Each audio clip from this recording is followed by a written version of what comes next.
Hey. Hello. Oh, wait, one of these. What? We haven't done that in a while. Oh, we haven't.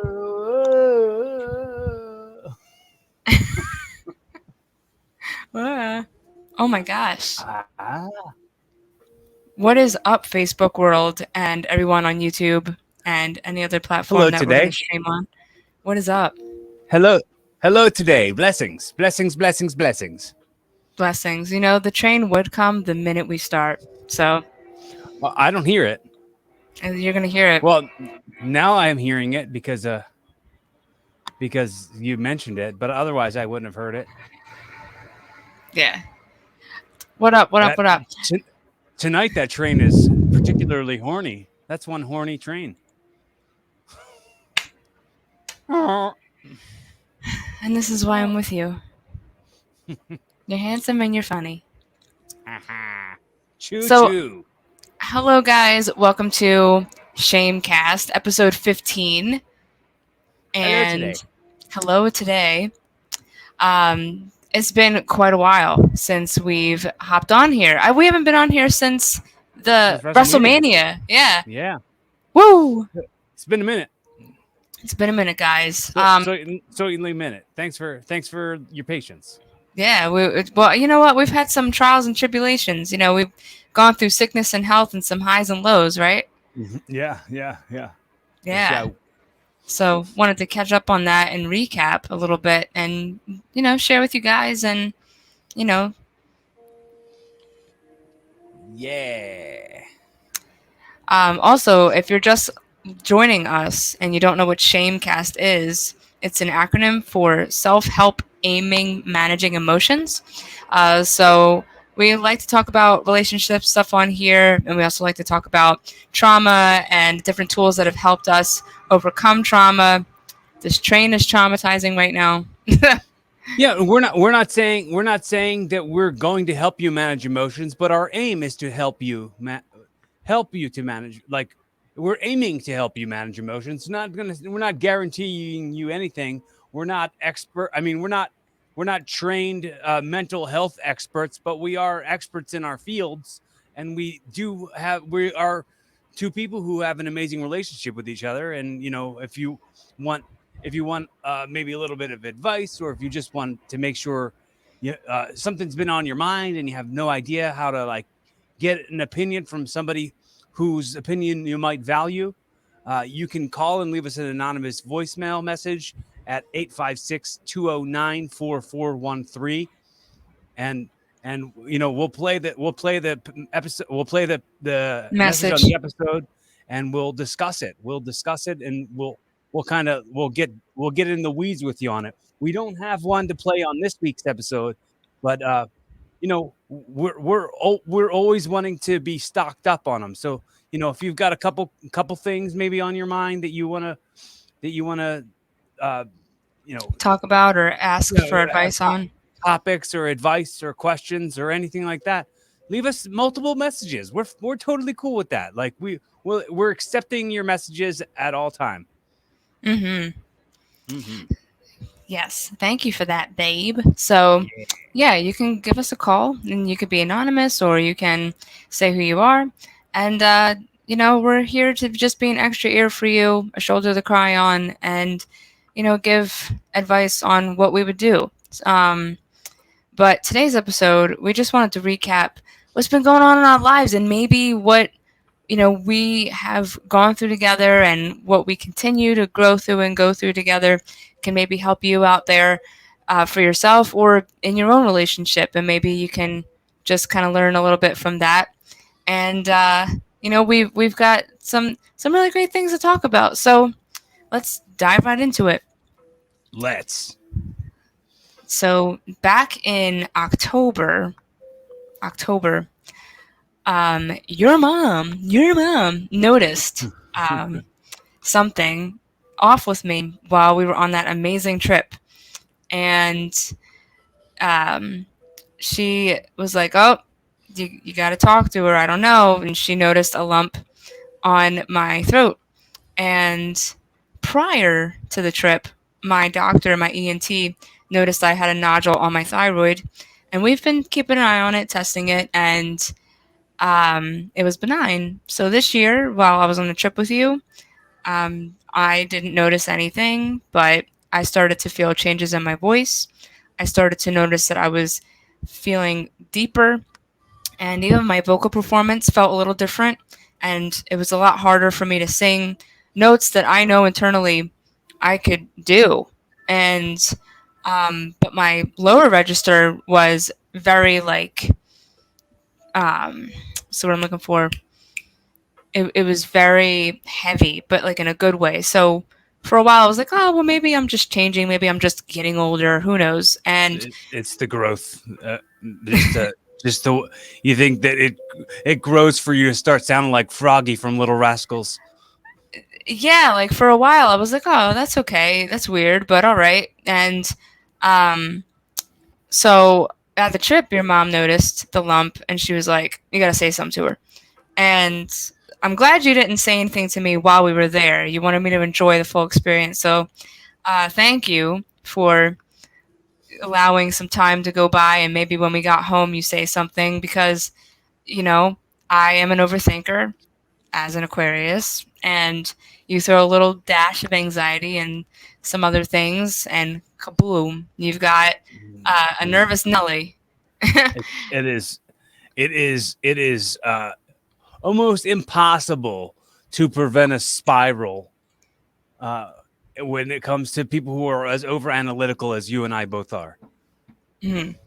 It's just um, the amount of getting in your own headspace about it and being, wrapped up in like, oh my god, what is this worry? What's this worry? What's this? I kind of am better a little bit with that now than I used to be. But I used mhm. to be like, what the heck did he mean by that? Everything would what was that supposed to mean?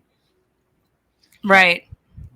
I don't overanalyze as much anymore. But I am observant, overanalyzing things that I observe, like Mhm. song lyrics and movie scenes and stuff like that.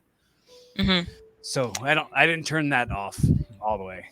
Well, I mean, it's useful when it's Yeah, needed to be useful. I don't want to And turn it off. It makes me feel intelligent. right. But I mean, it's also how our brain works. And if you've had Hmm. trauma, your brain is only trying to protect you. So sometimes it'll tell you there's danger when there is no real danger. But when you grow up with a certain mindset, you have to break that chain and realize that, something that maybe was perceived as a threat isn't a threat anymore. And that takes a lot of work. So this isn't going to be an overnight thing. Lots of therapy and inner work. But getting back to the story. So we come home, and it's really weird how the timing was just perfect, because your mom said something, and then when I came home, I literally opened my mailbox, and there's a note from my doctor telling me to go do my yearly checkup on the goiter and the thyroid. And I was like, oh, that's weird. Okay, I guess I should go do that. And, I had my ultrasound, and they were like, well, you have two now, and one grew. And I remember talking with my dad, and he was like, well, if they said it grew, then it's something. It can't not be nothing. It's something. And I'm like, oh my God, like, don't It's, do that. it's a pretty spot on voice that you got there. Pretty spot on impression. I am my father's daughter. So I, you know, like, I had some weirdness go on with like one It's a, hospital. he does an impression of you really good too, I have to say. So I had one hospital tell me, "Oh, well, we're not going to do a biopsy on you because we don't think this lump is big enough." I'm so glad I didn't like stick with them, and I kept searching and fighting my way. And Mhm. I've even had people tell me, "Don't get a biopsy. Once the air hits you, it's going to spread." And like they were trying to put fear into me, and I mean that is I mean that is a old myth. it is a wives tale, it is it's it's some old shit, Yeah. some it's you want what's best, and to keep a cancer in your body is lunacy. Well, I mean, like the I think one of the lessons that I learned from this was that, you know, it's my body, my choice. Sounds very familiar, but not just for having something go on after having a whoopsie come up after sex. It's not only just that. It's for anything that has to deal with health in your body, and it was very much a lesson for me to know that it's my decision. And my whole life, I've been raised by people that would project their decisions onto me. So I never really had a real chance to make my own decisions for myself confidently. And I never had the opportunity to have the freedom to do it. Like, even if I did make my own decision, I was met with a lot of backlash and I was met with a lot of criticism.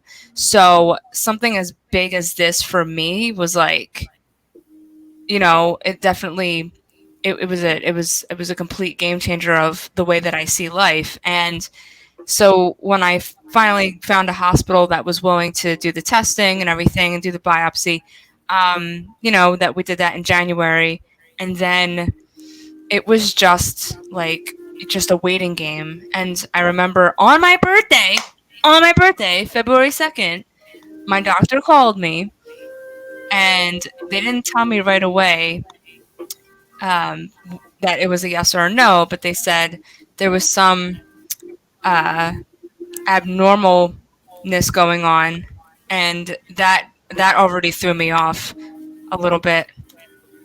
And I was so nervous even at my birthday performance. Like, I was playing guitar for the first time, and then I had that in the back of my mind, and I was like, I'm not going to think about it. I'm not going to think about it. And I still did what I wanted to do. And then 10, 20 days after my birthday, they called me while I was at when I was at guitar lessons, and they told me that it was thyroid cancer, and but thank God it was stage 1. And I didn't know it was stage 1 at first. They just said we caught it really early, and they kind of left me with that. And I just freaked out. I cried. Obviously my lesson ended early, and but shout out to Delco uh, Rock School for being so awesome and giving me tools and resources and people to talk to that have been through some things. And quick pause, my love. Can you lower the I music? am not finding the TV remote. Oh I'm just gonna turn no. this. I'm just gonna. It's gonna just turn off now because I can't. Oh no. Okay. I can't. I was trying. Oh, okay. I I was wasn't I sure was if you trying to heard it. silently search. I read the thing that said for me to Oh, do it. okay. I was in the silent. Silent I guess looking. yes, but I couldn't Sorry. find it. Okay. Um and so yeah, so they were so cool, and like a lot of people were really helpful and calmed me down, and I've had a lot of support. And obviously, like, it wasn't like the worst kind to get. It was very much like a, hey, we caught it early, like we're gonna schedule you for surgery, and boom. Like, and I actually had the option to wait, and if I didn't want to do surgery and see if like there's any changes or if it grows. But I already knew that it was affecting my voice. There were days that I was struggling to sing songs that I knew I could sing in my sleep. And that raised concern for me. And even my father, when we were talking on the phone in February, he said, "Why does your voice sound so much lower? What's going on?" And I was like, "I don't know." Like, I couldn't tell you. And it was difficult to swallow. I had ear pain. It was just and the whole time I kept thinking, well, maybe I have a long COVID or something. I don't know. Like, I thought I was stuck with a cold. Right. I mean, that's kind of a go-to mindset with what has been going on in the world in the last 3 years.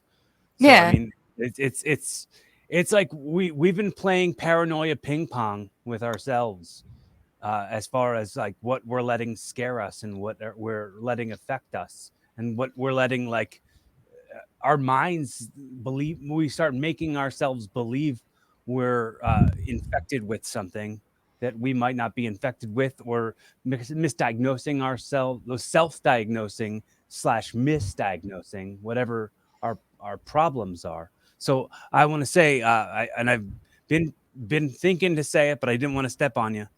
How proud I am of you for doing that work, and really uh, getting to like really want to find out what it is and how to get well from it.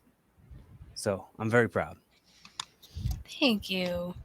Um, yeah, so I had the option to wait, and I was like, nope, it's got to go. Get it? Mhm. I don't care. But at the same time, I was still so freaked out and very much afraid. And I remember having a breakdown with you. I think I called my sister first. Um, Shout out to Nikki. I called my sister first because I was really going through it. I mean, anyone that is a singer, and you have something like this, I didn't know what my life was gonna be like after this. I was like, well, this is my livelihood. This is like my passion. This is my dream. This is my sole purpose. This is who I am. This is my identity. And some between the media and some doc. Hold on, I'm gonna show this comment.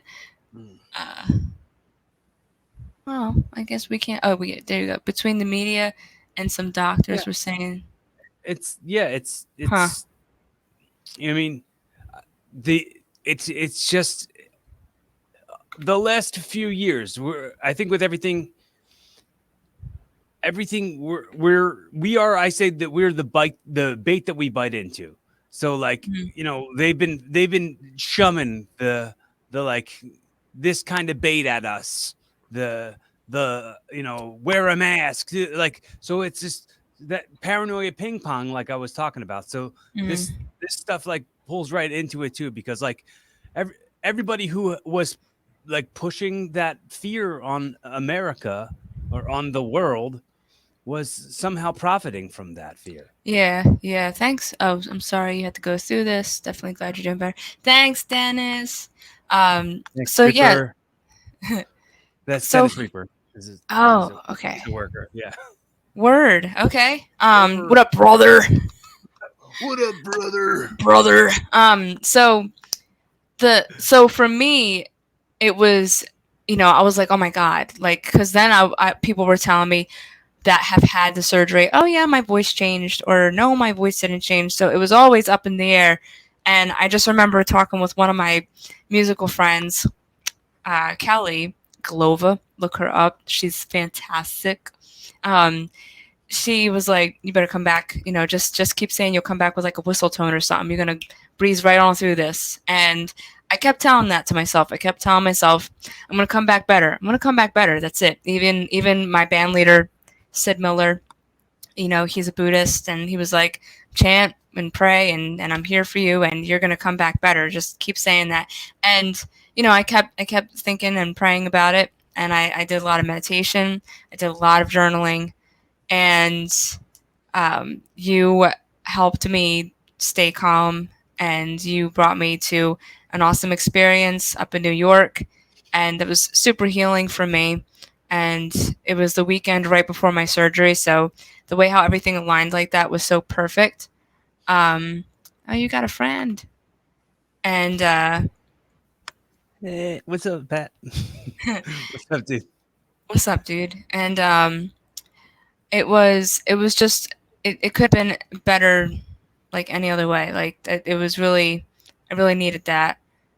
So thank you for being such a supportive partner in that. And even like the week of surgery, like you you came to me like Tuesday night, and you watched all the corny like nostalgic movies that I needed to watch that week.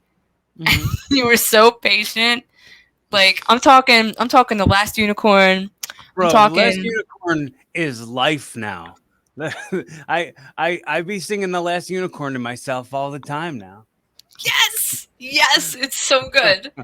And and we watched A Little Princess. Yeah, we did. Mhm. That happened. Mhm. Hmm. And yes, you really and we watched the Rugrats. Yes, we watched the Rugrats as well. Mhm. I didn't mind that as much. That was more my decision. That was more my idea. Well, yeah, but like it was a cool like Yeah. you started that for me. You were like, "Oh, let's watch the Rugrats," like the night before surgery, and then I remember waking up and just like the fear and the emotions, and like I was crying while meditating and just like wanting to get there and get it done. And then when we got there, I just remember everyone was so kind and welcoming, and it was a really great institution. And I've been told many times that I was lucky to be at that one. And uh, you got another one. I didn't set my profile to public, so I'm not getting comments. Oh, well, that tracks. That tracks. Sorry, guys. It's You'll probably okay. comment on my Facebook though. It's okay. Well, I think we can still edit it while Can I? I was just gonna ask you that. I don't know if I can. I I think Um. So so yeah, man. It's so. The, been. You go ahead and say how you were feeling while I figure this out. okay. Uh, yeah. I I have for anybody who's listening who doesn't know my story, I've also had a pretty major surgery, and it wasn't a cancer, but a lot of people who are misunderstood about what I went through think it was cancer, but it wasn't. But it was, it was brain surgery, and I knew through it. I knew before it was happening. I kept talking about how I'd come out better. I'd come out smarter. I'd come out a better wrestler, and I did, and then I did it. So I just really wanted that, and I was pushing that energy at you as much as possible because it was more about the the growing through it because this I know this may have been the biggest battle you've ever had to fight in your Mhm. life, and you still went to work, you still did your thing, you still honored your commitments, and you still showed up. That's why I think a lot of people slept on it. A good amount of people slept on it and kind of like under underappreciated the struggle that you were actually going through and didn't reach out for as much help as I believe people should have. Mm. But that's testament to your strength and your grit. You know what I mean? You're you're somebody you're somebody who can now inspire people to have like go through like when it comes to the people who are the list of the people who've had this what they were calling in that whole time what they were calling the whole time the most curable form of cancer. So that eased a little bit of the anxiety down a little bit, some of the fear, but the fear that's not gonna it's not gonna go away. The fear's not gonna go away, and uh, you're they're cutting your neck. I'm afraid of that. Like I remember feeling like I couldn't wait till they called me and told me you were okay. And when they called me and told me you were okay, I shed a happy tear. Like I I was frightened too. Like of course, anybody you're quote unquote going under a knife. So a knife is cutting your throat. That's scary. And Yeah. and that word cancer, you're a cancer survivor now. That's not something. That's not something everybody gets to say. You're a two-time cancer survivor now. 2 time. Didn't you have something when we Well, first got together? yeah. So when we first met, it was so bizarre. I had this like, we thought it was a fibroid, and then it grew a lot, like to the size of a baseball, and it damaged my left ovary. So they had to remove the benign tumor and my left ovary. And that Mhm. was like right when we were first dating. We didn't even kiss yet. Like I and you brought me flowers and you brought me my medicine, and I was just like like That's slightly what embarrassed and I huh? met your sisters for the first time during that Mhm. too. Yeah. Yes. Hmm. And I just yeah, so I even knew then. I knew that day. I was like, he's the one. Like I was like, that's it. I'm happy. And I was just I it's just really funny because I remember last summer I hurt my foot and you were like, all right, can we like not no more after this? Like just stop. And then like something else came up. I'm like, well, that's, all right, we're good. Like I think I'm capped. I'm good. Like I went through a lot of stuff in trauma as a child. I've been through toxic relationships. Now I've been through this. I'm good. Like, This is what this is part of what I was saying to you this morning about good news or no news. Don't come to me with any of your problems. Like unless you're coming at me telling me some really great news or telling me some compliments about me. Like call me up and be like, "Wow, you're a real inspiration to me. Wow, I can't believe how much I underestimated you." Like, mm, you know, I think, you know, that I think dude, you're the best. And I'm I might be a little overprotective of you. I don't Um think so. but I'm not as overprotective as I think I have been. No, I'm saying like overprotective of you as far as like I I really only want to see you happy. And anything that makes you unhappy, it really upsets me. And I don't want to be upset over stuff that like I can choose to not have it in my life, but if it's in your life, you're my life. You get what I'm saying? So Yeah. Yeah. I want to fight those demons. Like Yeah. stay living your life. I'll stay over here living mine. Like I I'm I'm cool with it.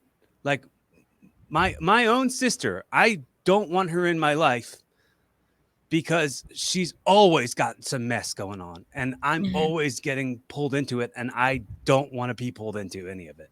So No. Yeah.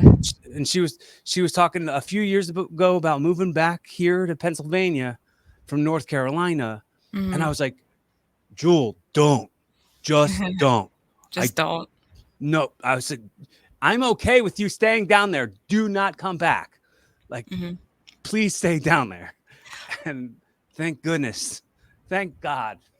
Like it was a Yeah. gift from God that she didn't come back because there's always a problem. There's something she over listens and got to walk on eggshells and like he's gonna go ahead and use my words against me and and play some victim stuff and I'm listen for the value that you're getting from it, not for the ammo you're gonna get from it. True. Um. Yeah, and that was another lesson for me too in all of this. I had to learn to really use my voice. You know what the kicker for this for me. I have been working with a cancer counselor. She's a doctor, and she's worked with survivors of trauma and abuse. And now she works with beatcancer.org. And I remember our first conversation. She just wanted to know a little bit about me, and I was just, I was emotional. Mm-hmm. And I remember she said, you have certain people in your life that you need to clearly like stay at arm's length from, okay, or completely cut off. Social And distance. yeah, yeah. And she said, you know, she opened up a book from Louise Hayes. I don't remember what it's called, but your mom has it. And she went right You to can the heal. It's thyroid. called you can heal your life is what it's called. Okay. Okay. I need it, so I'm gonna get it. And she opened up to thyroid, and in spirituality, uh, and if you're into that, the thyroid represents humiliation. And she was like, "So what does that mean for you?" And I just remember crying, like it literally was like hitting it. And she told me, "Your whole life, even from the womb, you have been given all of this energy, like whatever energy from your generation before you, that's already been instilled into you, all this negativity and the generational curses and all of this stuff, and then the people around you and the people that you're still surrounded by, that this didn't just fall from the sky. Like, it's not just genetic, because I also, in this experience, I did see some good in it. Had I not gone through this, I wouldn't have met my cousin Lori. And she's an amazing, beautiful person. And she really helped me get through this. I met her through Diane. So shout out to Diane, um, and having me meet Lori and my cousin Lori. If you're watching this, or if you happen to watch this, I cannot thank you enough for your kindness, and for FaceTiming me and talking me through all of this, and telling me that I'm going to be all right, and that, I'm going to be still singing and thriving, and I'm going to have a beautiful life. And, um, you know, it was really It, cool. And I got family, like, which is something I'm big on. it makes hard times go by a little easier. Yeah. And Uh, she was with me mm. like every moment. Like, I text her my follow ups. I would talk to her and send her, all the updates. And I just look forward to meeting her. But so, in all of that, I learned that I need to stop people pleasing, and I need to really speak up when I feel uncomfortable, especially when I feel uncomfortable. And that goes for anyone in my life. So if I feel a form of disrespect, or if I feel that I'm being overlooked, or I'm not being given the credit that I deserve, I'm going to give myself the credit, and I'm going to feel okay with that. And I'm going to let it be known. Like, because for a long time I played small for other people. And, I think as we get older, you start to realize, like, no one cares. You think they do, or you worry so much about what other people think, and then you're old enough to realize, whoa, nobody was even like Right. caring that No, deep. no one's thinking about it as hard as you're thinking about it. Yeah. No, and like now that you're a survivor like me, you can understand what I mean by all my time is bonus, and you're wasting some of it. Yeah. I Yeah. I take away your permission to waste any more of my time, like that isn't filled with smiling and fun and laughter and like enjoyment. I want to enjoy this time that I've got. And that's what, when you and I are together, that's all I do. Yeah, it's always a ball It's with you. so joy. um so yeah, so I mean, the day of surgery was adorable. Like, they brought me back, and when I had to get changed, and they had me in the first room, and it had a beach painted on the wall. Oh And, yeah. like, yeah, and, like, even then, like, I felt like that was a sign from above, like, you're gonna be all right. Like, look, we're giving you your favorite scene right now. You get to look at a beach. And it was so calming for me. God was like, beach. And then I and they sensed that I was nervous, and they're like, "Are you nervous?" And I'm like, "Yeah, a little bit." They're like, "Okay." And they did something that they normally don't do, and they let you come back and sit with me while they were getting me ready, and drugging me up with the anesthesia. They don't normally let people come back like that. No, that they told me that that you couldn't come back with me. Oh, okay. I didn't know if that was a normal procedure or not. But No. the lady just came out and she said, "Mr. Canalicchio, Mr. Canalicchio, come over here." I was like, "All right, all right. I know she I means me. I know she means me. I'm not gonna argue the words." right. I mean, I mean, you are not. You don't look a lick of Italian at all. It's so funny. Um, but so so yeah, so you got to sit with me back there, and um, it was really comforting to have you there. And then the minute the nurse was like, "I'm gonna give you something that it's gonna taste like, it's gonna feel like tequila or a margarita," and I was like, "I like margaritas," and then I swear, I think it was within like 5 minutes, I was, Yeah, I was there when they gave it to you, yeah, and then like then we were both like, "Okay, bye," and okay, bye, you were heavy headed right after that.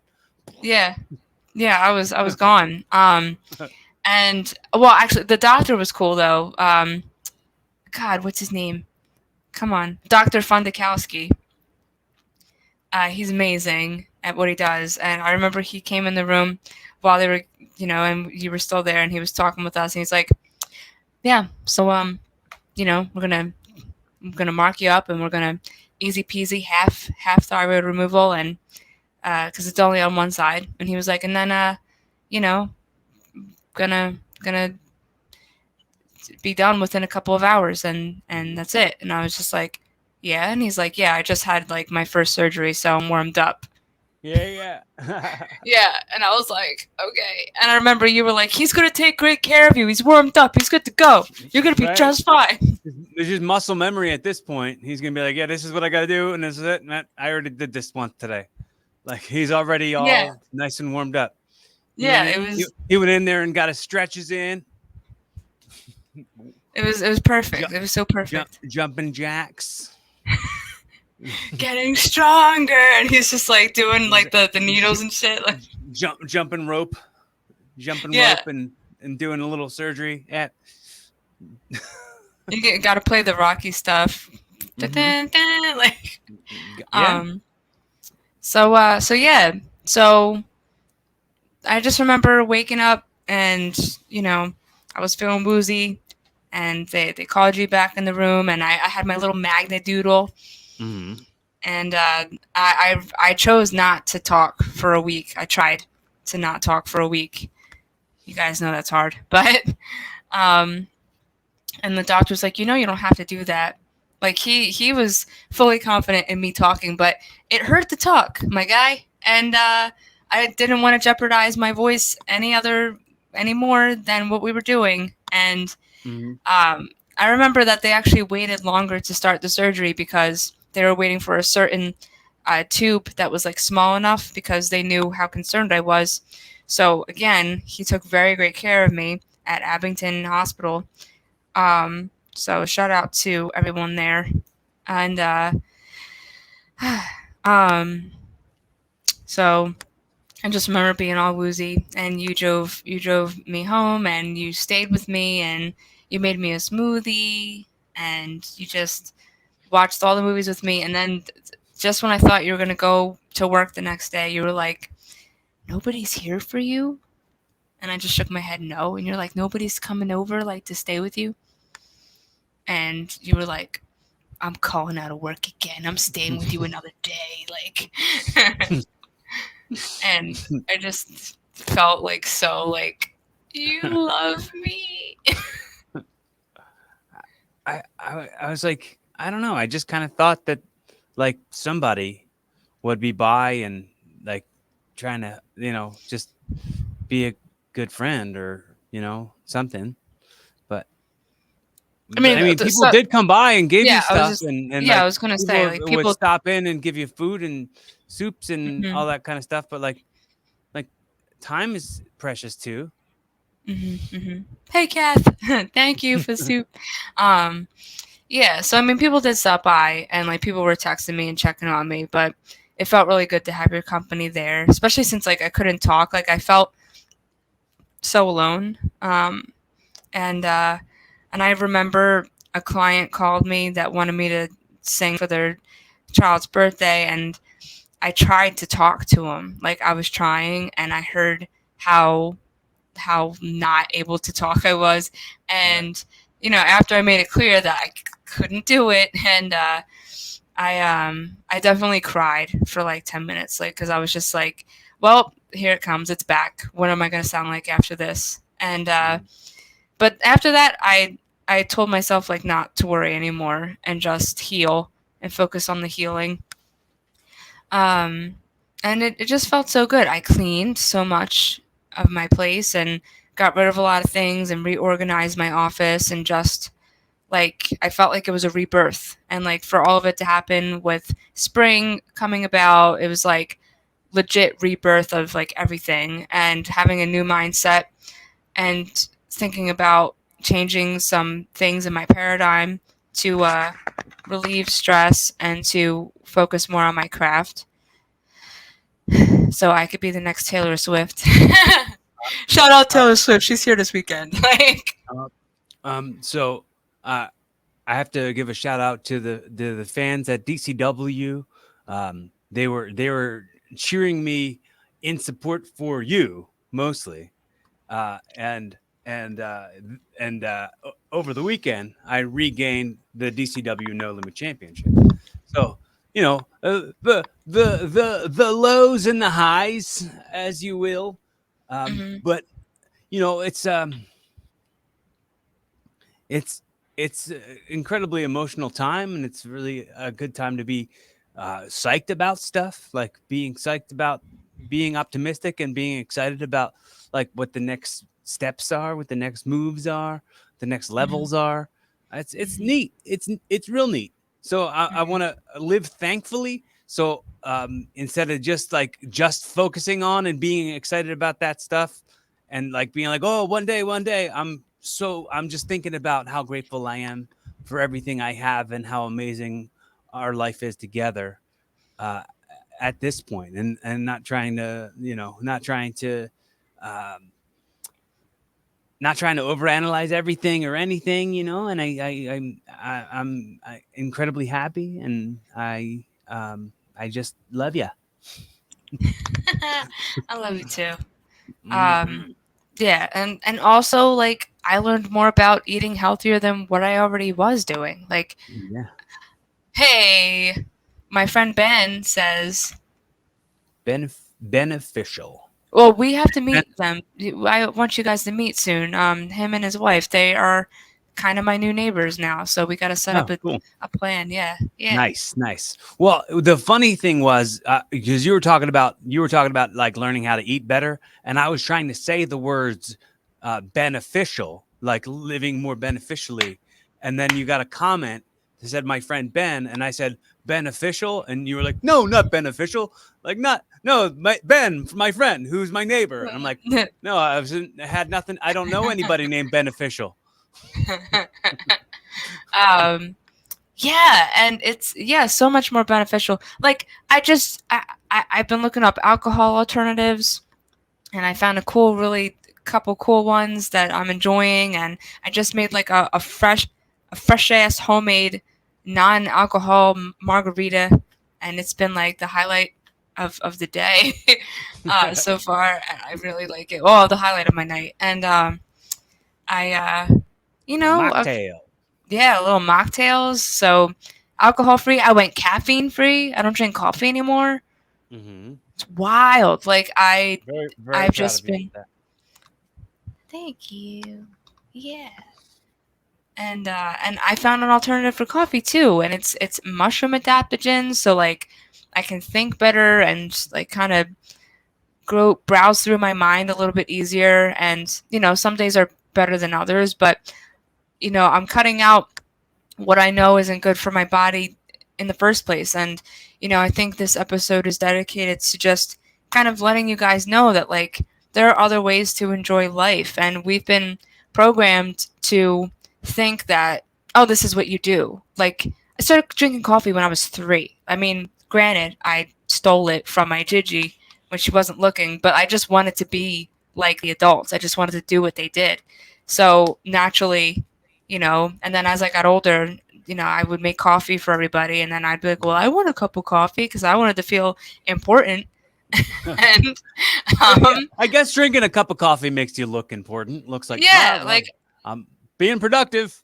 yeah, like I want to just sit at Starbucks and like act like I'm doing work on my laptop and with my coffee. Like, sure, all that sugar and the stuff that they put in everything these days. Like, when you start to do research and you and again, my cancer doctor has been meeting with me and telling me all these things that there's stuff that I was still eating that I thought was good for me, and she hits me with like the science, and I'm like, And well, you pay her to shoot. hit you? No, no, I don't pay her. Like it's a You free thing. and It's she hits you though? she doesn't hit me. You know what I mean? But I know what you mean. but yeah. So it's definitely been an eye opening experience, and I feel so much better about who I am and who I'm becoming. I'm finally going back to 10 years ago and just enjoying things that I was shamed for enjoying, and finally like just letting myself be. I mean, we are adults. Like, so anyone's opinions or shameful comments, like Or it shouldn't matter. yeah, your judgment is your business and not mine. So, Yeah, like, if if you feel like you disapprove of what I'm doing, just feel that and yeah, keep it to you could yourself. feel that. Yeah, you Just can go feel over that there. over there. Just yeah, Yeah. with the whole theme of this and the last couple of minutes, I've been trying to think of that Dustin Thomas song where he says, Yeah. "Cast whatever doesn't serve you to the fire," Mhm. and that keeps on repeating in my head. Cast whatever doesn't serve you to the fire, and Mhm. coffee wasn't serving you, No. and people's judgment Um. isn't serving you. Mhm. So bye. Yeah. So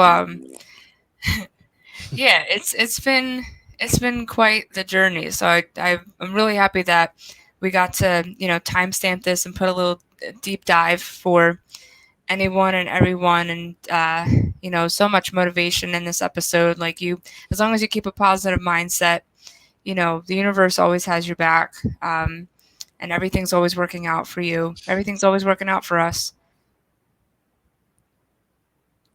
Jesus and I love you, honey. Jesus and I love you. I think that's it. I think we did good. Yes, we did. Yeah, guys, thanks for being here with us. Yes, thanks so much. Make sure to follow us both on Instagram, and we have an Instagram account for Shamcast. It's going to be in the description of the episode. Make sure you follow, like, and subscribe. Comment. Let us know you exist. If you exist, let us know you exist. You know, check out the Stew Pod on Rumble. The Sunday Stew Pod. The debut episode's dropping tomorrow. And check out Evolving with Corey Castle. Hit subscribe. I'm putting new episodes out every day right now. Every Uh, day. every day. And make sure you tell your friends that you love them. And sometimes you do that by supporting them and their endeavors. I love you guys. Love you guys. Love you, babe. See you soon. I love you, baby. See you soon. Bye. Bye, guys.